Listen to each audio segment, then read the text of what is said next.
Ethan Carter sat at the negotiation table, surrounded by cold, sleek walls. The auxiliary spaceship he was aboard was massive, its smooth metallic surfaces reflecting the harsh lights above. He could hear the faint hum of the ship's engines in the background, but it barely registered over the tension in the room.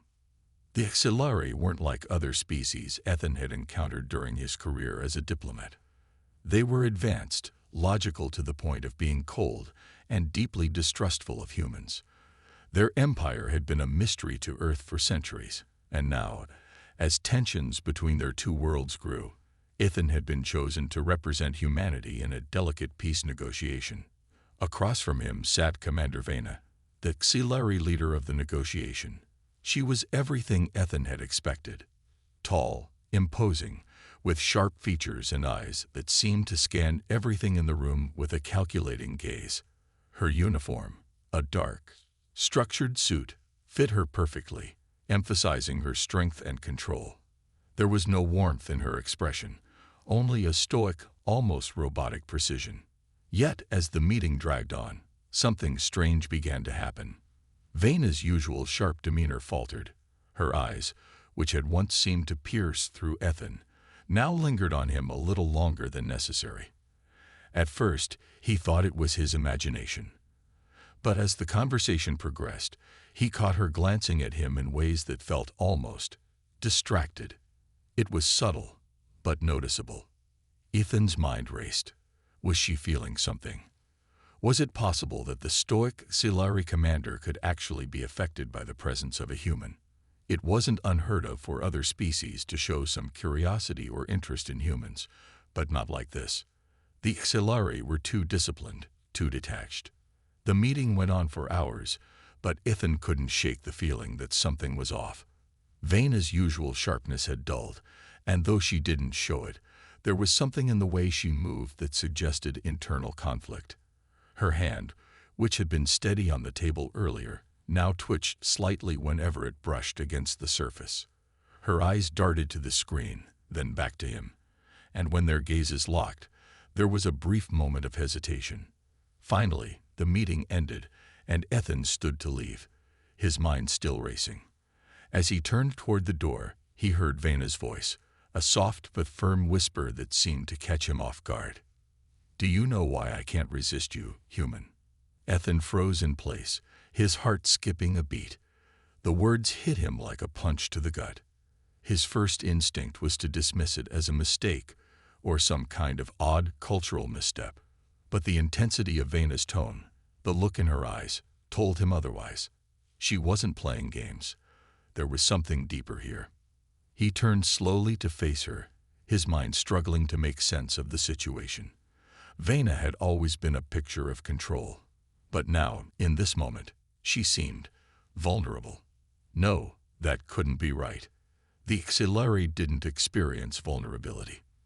They didn't have emotions, at least not in the way humans did. Their species was built on logic and precision, and any deviation from that was seen as weakness. "What? What do you mean?"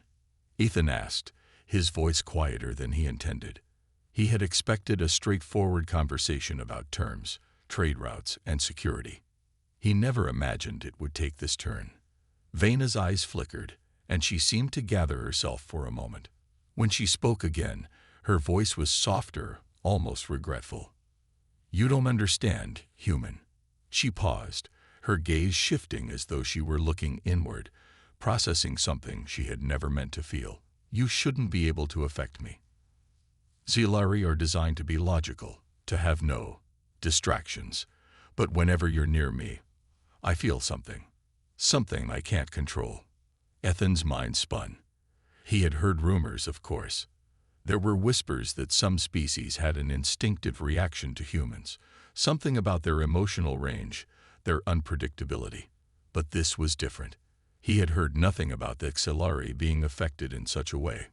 He stepped closer, cautious but intrigued. "What are you saying, Vena?" She didn't answer immediately. Instead, she stood up and walked over to the large window that looked out onto the expanse of space. The stars were bright against the deep black of the universe, but Vena didn't seem to notice. Her focus was on something else, something internal, something only she seemed to understand. For centuries, we Xilari have been taught that emotions are a weakness, that they must be suppressed at all costs. We were engineered that way, to be perfect, emotionless beings.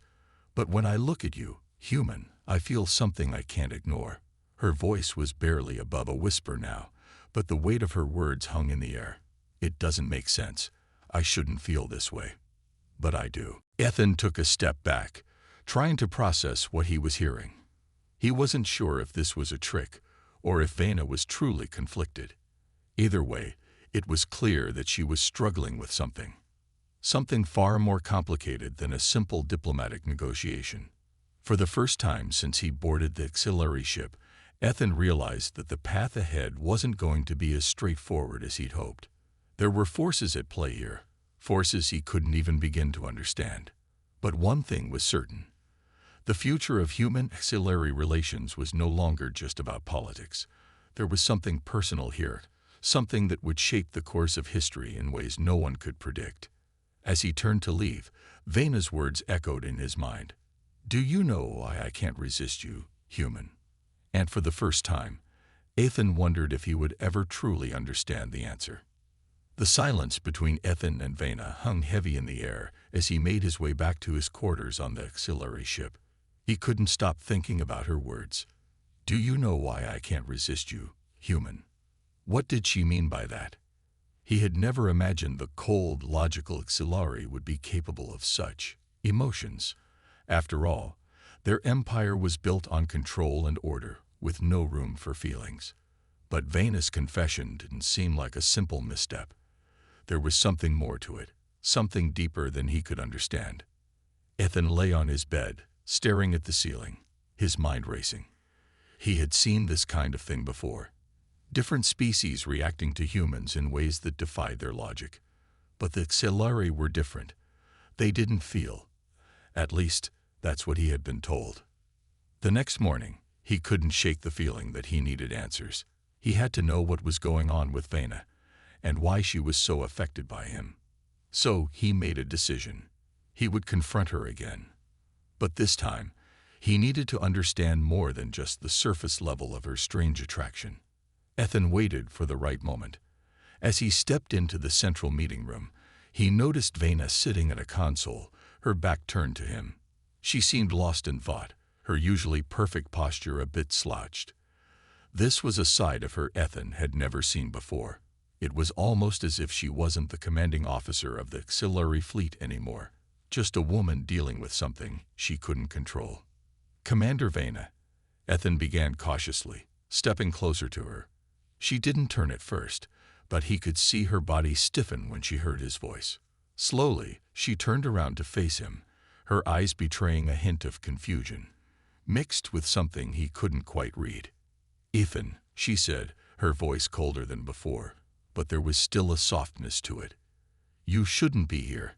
It's not wise to disrupt the peace negotiations." Ethan didn't flinch. He had seen the way she had looked at him, and he could feel the unspoken tension that was building between them. This wasn't about peace talks anymore. It was about something more personal, something Vena wasn't ready to admit. "I need to understand, Vena." He took a step forward. "What's going on with you? Why do you feel this way?" Vena's face tightened, and she quickly looked away, as though she were searching for an answer she couldn't find. She rose from her seat, walking toward the window that looked out over the vast expanse of space. For a long moment, she said nothing. Ethan stood still, unsure if he should push further. But the silence was unbearable. Finally, she spoke. "You wouldn't understand, human. You've only known me for a short time. My kind, we were designed to be free of emotion. It's in our genetic code, our very being. We are made to be perfect. But perfection comes at a cost." Ethan frowned. This wasn't what he had expected. He thought maybe Vena had felt a temporary weakness, some brief emotional lapse. But this was much more serious.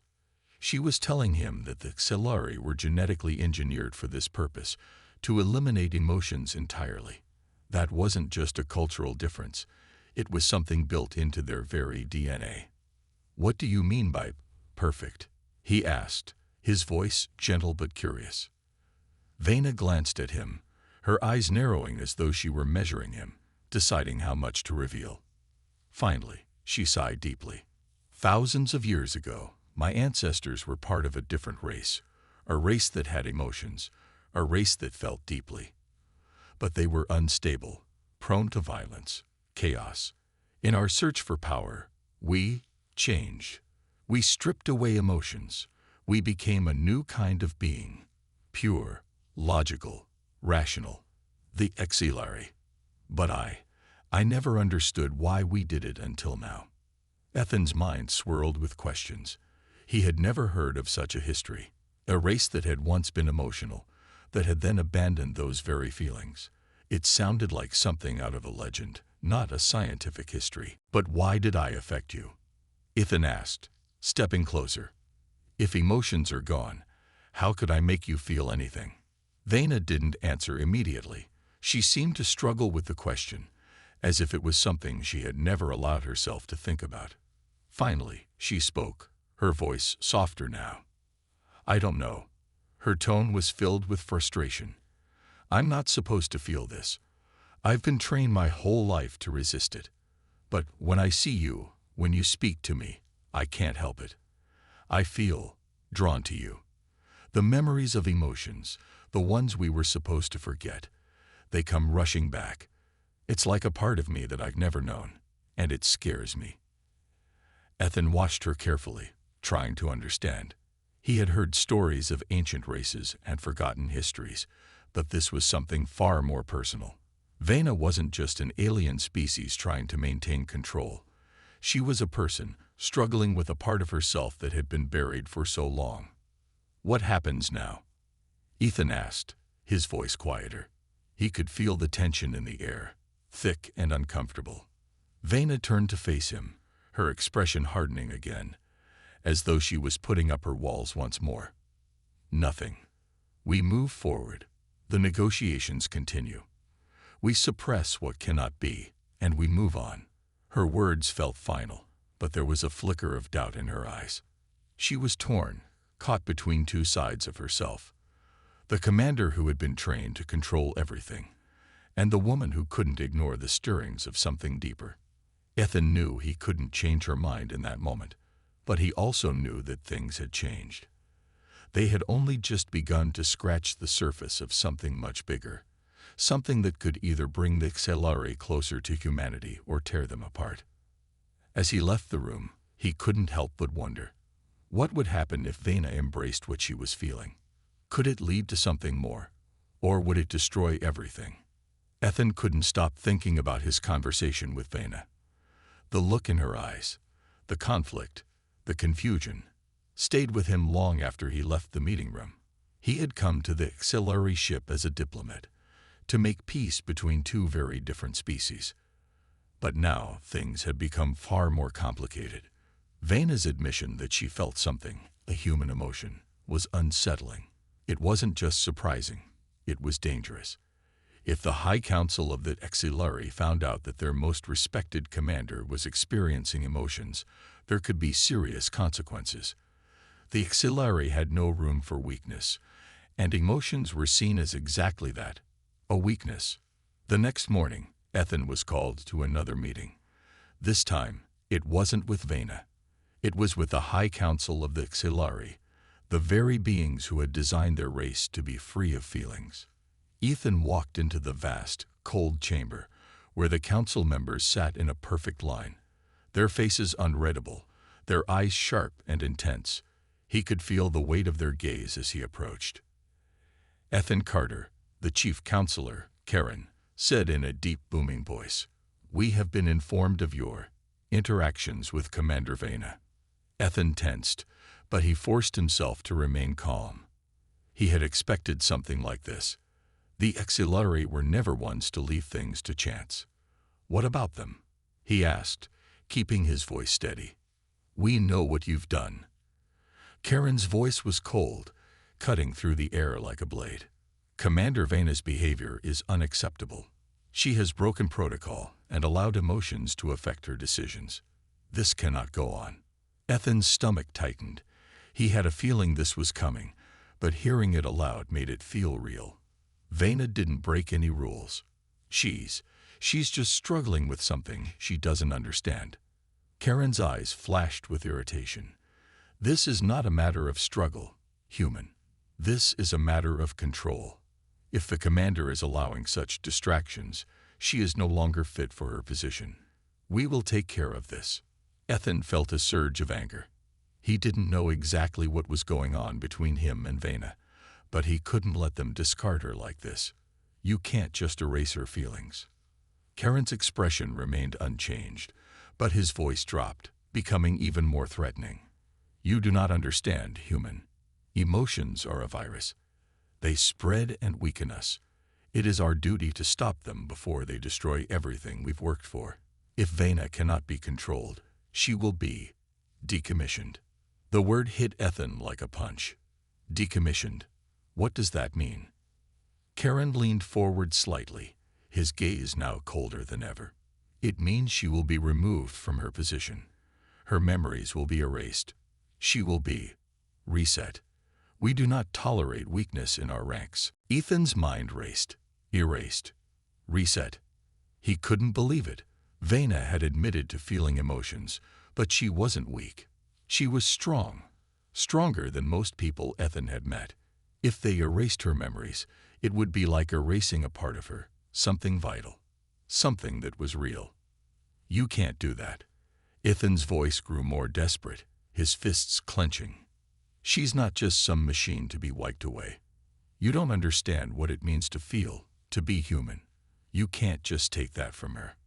Karen's eyes narrowed. We understand perfectly, human, and we will do what is necessary to protect our people. If you interfere with this process, there will be consequences. Ethan swallowed hard. He had expected resistance, but this was something else entirely. He had heard the stories about the auxiliaries' strict control over their emotions, but this was extreme. Vena wasn't just someone they could erase. She was a person, struggling with something real. He couldn't let them do this to her. Ethan stood there for a moment, thinking quickly. He had to act fast. If the council was truly going to erase Vena's memories, he had to stop it before it happened. But how could he do that when he was so outnumbered, so out of his depth? He needed help, and he needed it now. I can't let you do this, Ethan said, his voice steady but filled with determination. I will find a way to stop you. If you want to erase Vena, you'll have to go through me. Karen's gaze hardened, but there was a flicker of something in his eyes, something like respect, mixed with caution. We will see, human. We will see. With that, the council dismissed him. But Ethan wasn't done. He had to find a way to warn Vena, to help her before the council could carry out their plan. He couldn't do it alone, though. He needed allies, and he needed them fast. As he left the chamber, his mind raced. He had to find out more about the auxiliaries' history, about their genetic modifications. He needed to understand why emotions were so dangerous to them, and why Vena, of all people, was breaking the rules. But one thing was clear. The clock was ticking. The council was already planning their next move, and Ethan had to act before it was too late. Vena was in danger, and he wouldn't let them take her from him, not without a fight. Ethan couldn't believe what he had just learned. The High Council of the Auxiliary was going to erase Vena's memories if she didn't fall back in line. He couldn't let that happen. She wasn't just a tool for their empire. She was a person, struggling with emotions she didn't understand. Emotions that could lead to something greater than anyone had ever imagined. As he walked through the dark corridors of the auxiliary ship, his mind raced. He had to get to Vena before the council did. He had to warn her, tell her what was coming. But he knew he couldn't do it alone.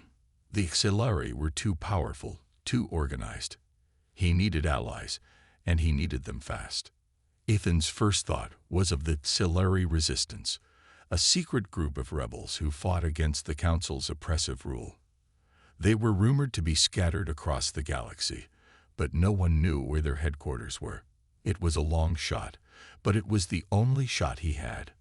He found a quiet corner of the ship and sent a message, encrypted and hidden, to the Resistance. He didn't have much to go on, but he knew they had to know something. The message was short and to the point. Vena is in danger. The High Council plans to erase her memories. I need your help. The reply came quickly. Meet us at the hidden docking bay. We can help. Trust us. That was all it said. It wasn't much, but it was enough to give Ethan the hope he desperately needed. He made his way to the hidden docking bay, taking the long, secretive route through the ship's corridors. He couldn't risk being seen. If the auxiliary authorities caught wind of what he was doing, everything would be over. When he finally reached the docking bay, he found a small, shadowy group waiting for him. They were dressed in dark, plain clothes, blending in with the shadows of the room. Ethan couldn't make out their faces, but he could tell they were serious. One of them stepped forward, a tall, slim figure with sharp eyes that seemed to pierce through the darkness. You must be Ethan Carter. The voice was low and calm, but there was a hint of urgency in it. Ethan nodded. Yes, you're the Resistance. The figure didn't answer right away. Instead, he studied Ethan carefully. After a moment, he spoke again. We know who you are, human. We've been watching the Auxiliary Council's movements closely. You were right to come to us. We'll help you save Vena. Ethan's heart beat faster. How? What do you know?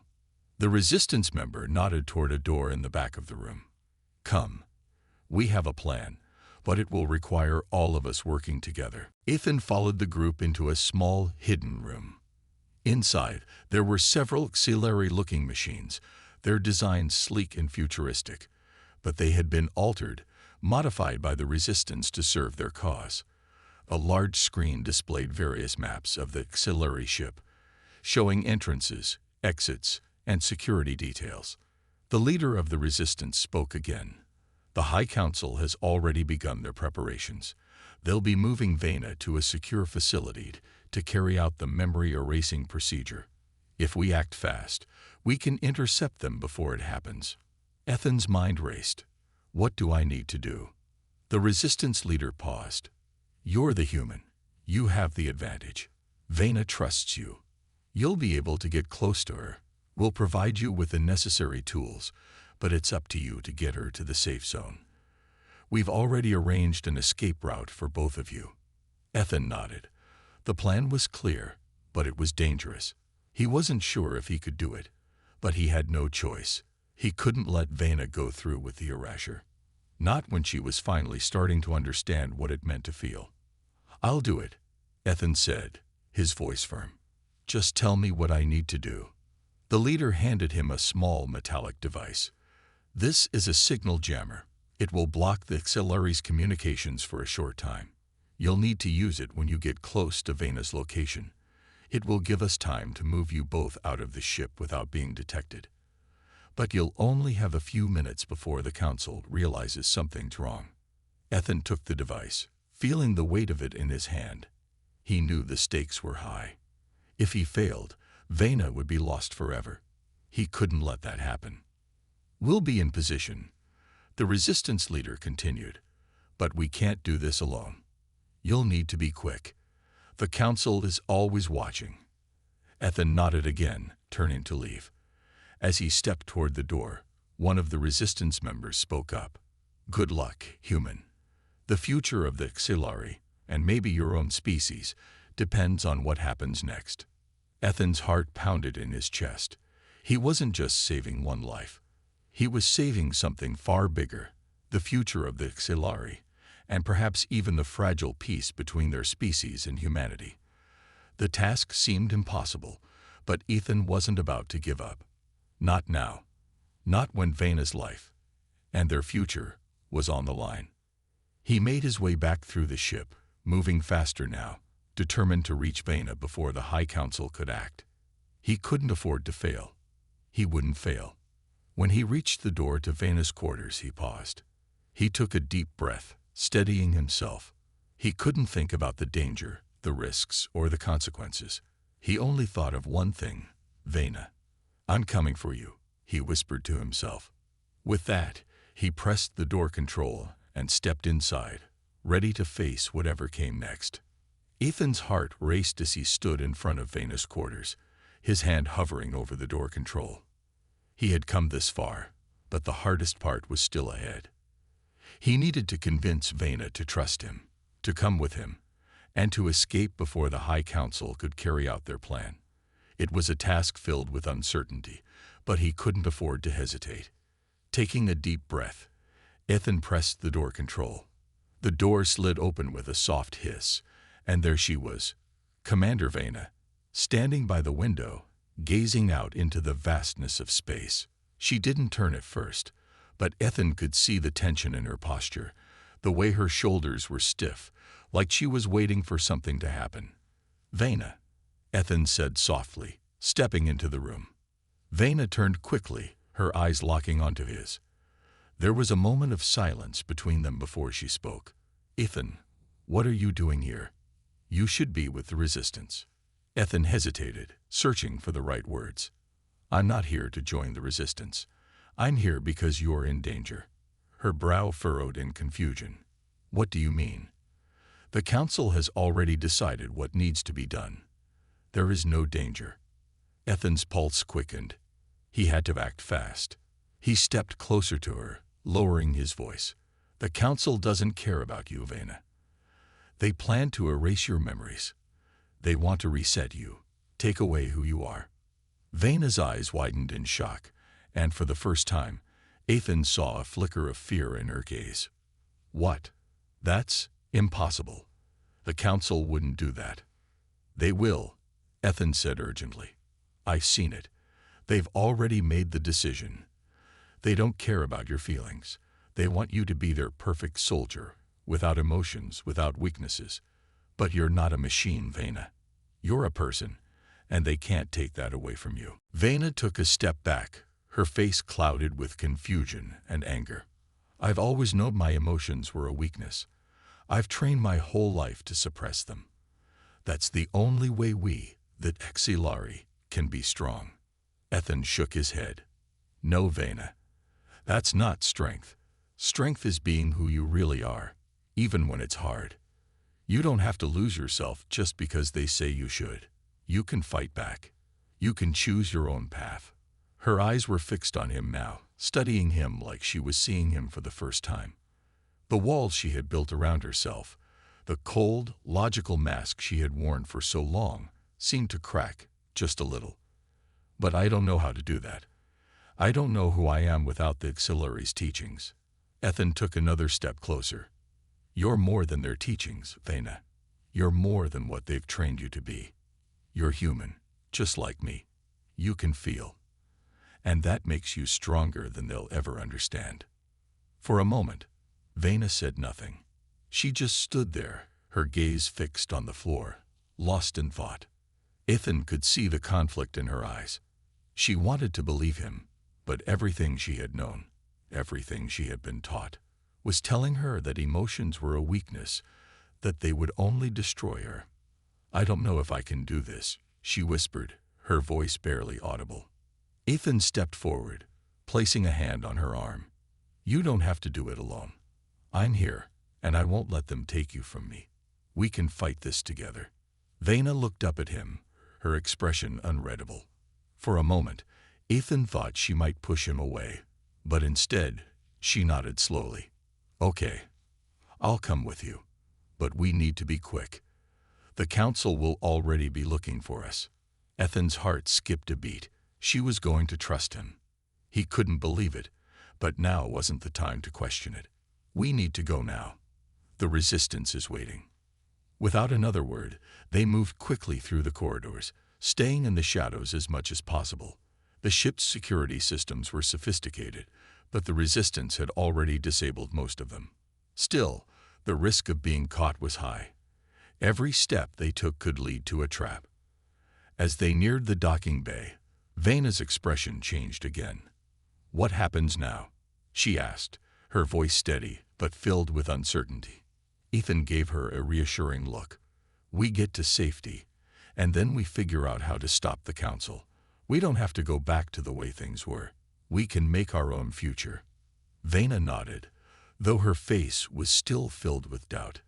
They reached the hidden docking bay, and the resistance members were already in place, ready to move. The leader of the group, the same figure Ethan had met earlier, waved them over. "You made it. Good. We don't have much time. The council will know you're gone soon.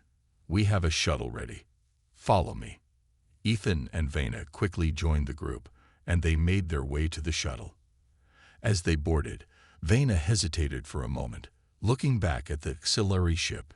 It had been her home, her entire life, but now it felt like a prison, a place where she was forced to live under someone else's control. "Are you ready?" Ethan asked gently. Vena took a deep breath and turned to him, her eyes finally meeting his. "Yes. Let's go." The shuttle doors closed, and with a quiet hum, it lifted off the ground.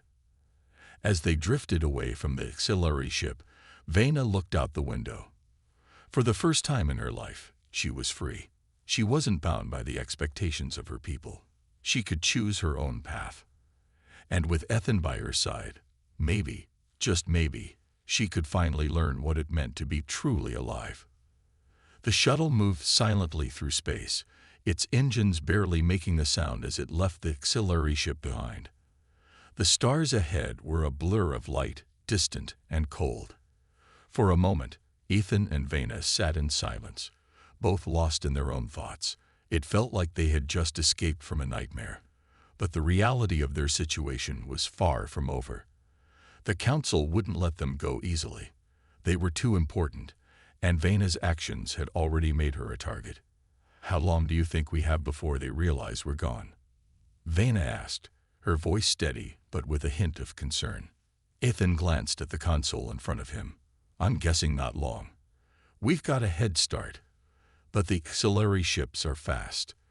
They'll track us down quickly if we don't stay ahead of them." Vena nodded, her hands resting on her lap, fingers tapping nervously. "What now?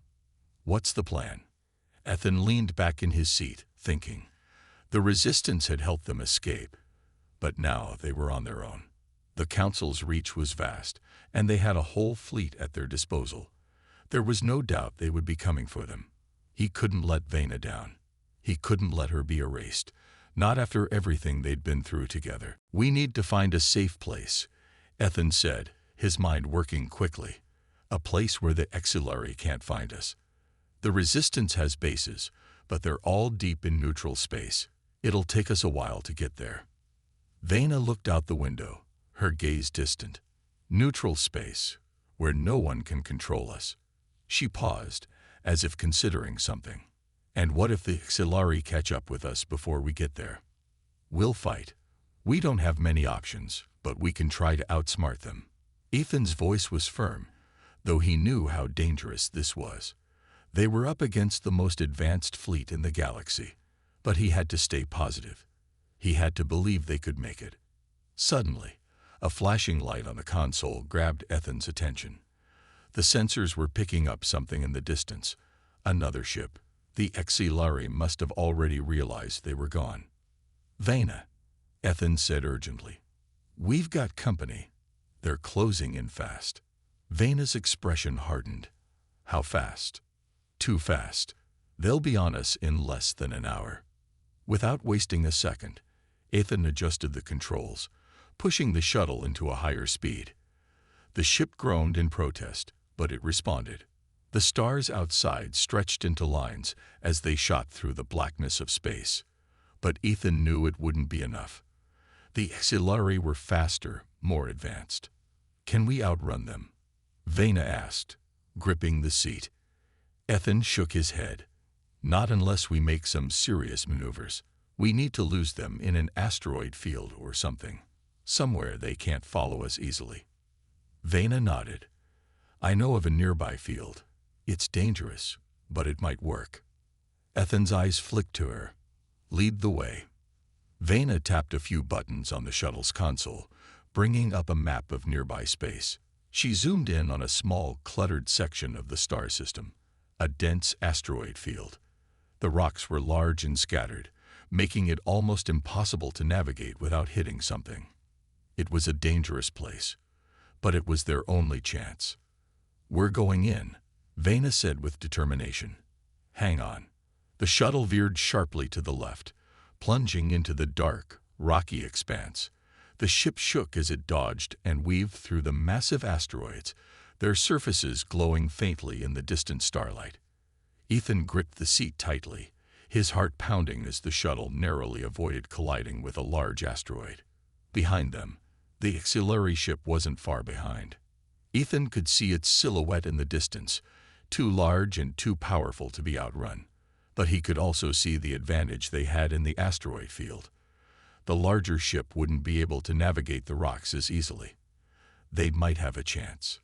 "This way," Vena shouted, pointing toward a narrow gap between two giant asteroids. Ethan steered the shuttle toward the gap, his hand steady despite the high stakes. The shuttle squeezed through, the hull scraping against the rock on one side, but they made it out the other side, heartbeats racing. The auxiliary ship followed, but it was slower now, struggling to keep up in the narrow, twisting corridors of space. Ethan pushed the shuttle harder, weaving through the field with all his focus on avoiding collisions. But just as they thought they had gained some distance, a blinding flash lit up the cockpit. A shot had been fired. "They're shooting at us," Vena shouted, her voice sharp with alarm. Ethan's instincts kicked in. He jerked the controls, sending the shuttle into a sharp dive. The blast missed them by mere inches, the shockwave rattling the shuttle. The auxiliary ship fired again, but Ethan was already maneuvering the shuttle into another dive, narrowly avoiding the beam. "We can't keep this up," Ethan said, his voice tight. "We need to lose them completely, or we're done for." Vena's mind was racing. She scanned the asteroid field for another escape route, but the auxiliary ship was relentless. It wasn't long before another blast hit the shuttle's shields, sending a jolt through their bodies. "Get us out of here," Ethan demanded, his voice strained with urgency. Vena's fingers flew over the console, typing in a new set of commands. The asteroid field loomed in front of them, but she had one more trick up her sleeve. "Hold on, Ethan." With a sharp turn, the shuttle darted into a narrow, dark tunnel formed by a cluster of asteroids. It was a gamble, a very risky one, but it was their best chance. "Come on," Ethan muttered under his breath, watching the auxiliary ship follow them, too close for comfort. The chase was on, and they had only one shot at escaping alive. The shuttle tore through the narrow tunnel of asteroids, the rocks on either side looming like giants. Every second counted.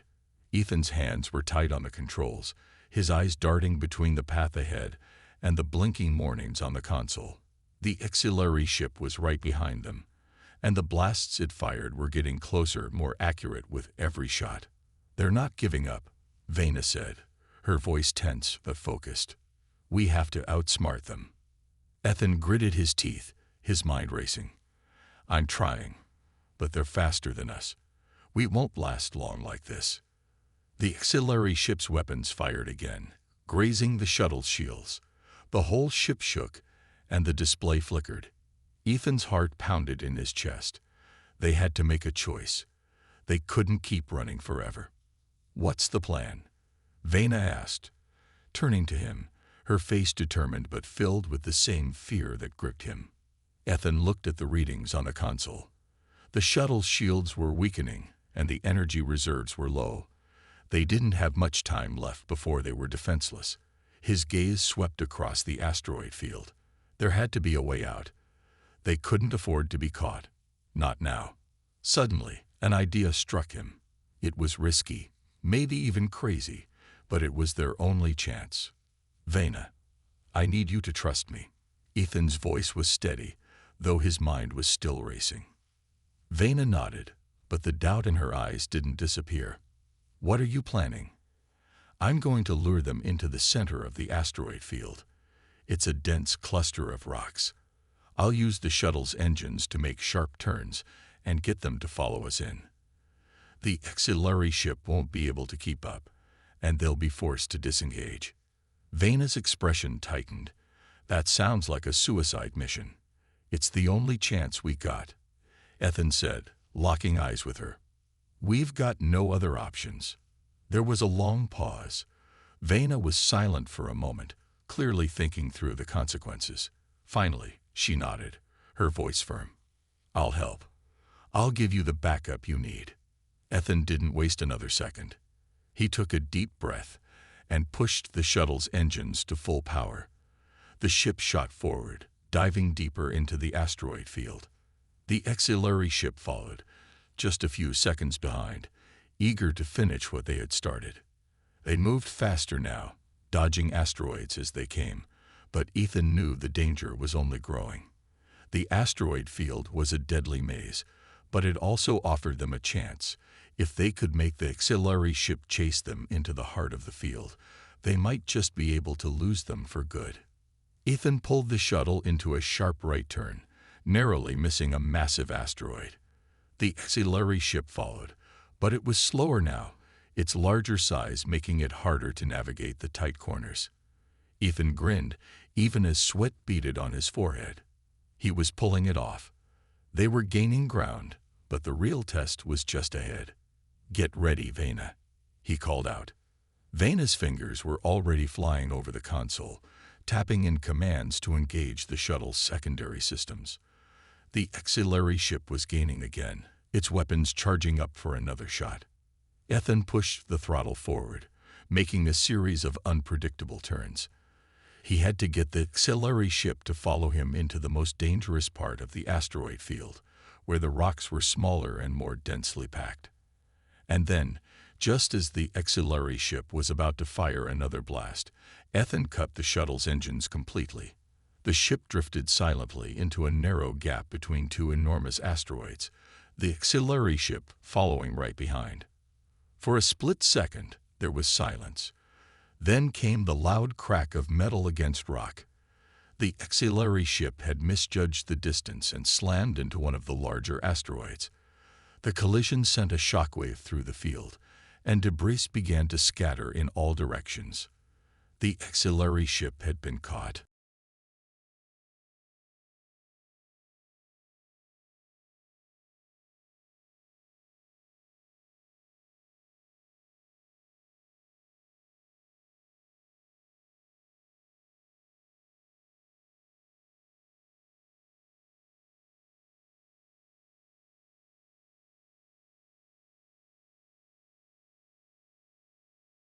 Its engines damaged, unable to pursue them any longer. I think we did, Ethan said, breathing a sigh of relief. We actually did it. Vena leaned back in her seat, her eyes still wide from the adrenaline of the moment. I can't believe it. We're free. Ethan couldn't help but smile, the weight of the past few hours finally starting to lift. They had made it, but there was no time to celebrate. The auxiliary might be down, but they weren't out. They still had a long road ahead of them. We're not out of the woods yet, he said, his voice serious again. We need to get to the resistance base and lay low for a while. The council will send reinforcements, and they won't stop until they find us. Vena nodded, her determination returning. Then let's get to work. We have a future to fight for. The shuttle flew onward, leaving the broken remains of the auxiliary ship behind. The asteroid field was behind them now, but the journey was far from over. The galaxy was vast, and the fight for freedom had only just begun. As the stars streaked past them, Ethan looked at Vena. Her eyes were filled with a new kind of hope, a hope that hadn't been there before. Together, they had made it out, and together, they would keep fighting until they found a place where they could truly be free.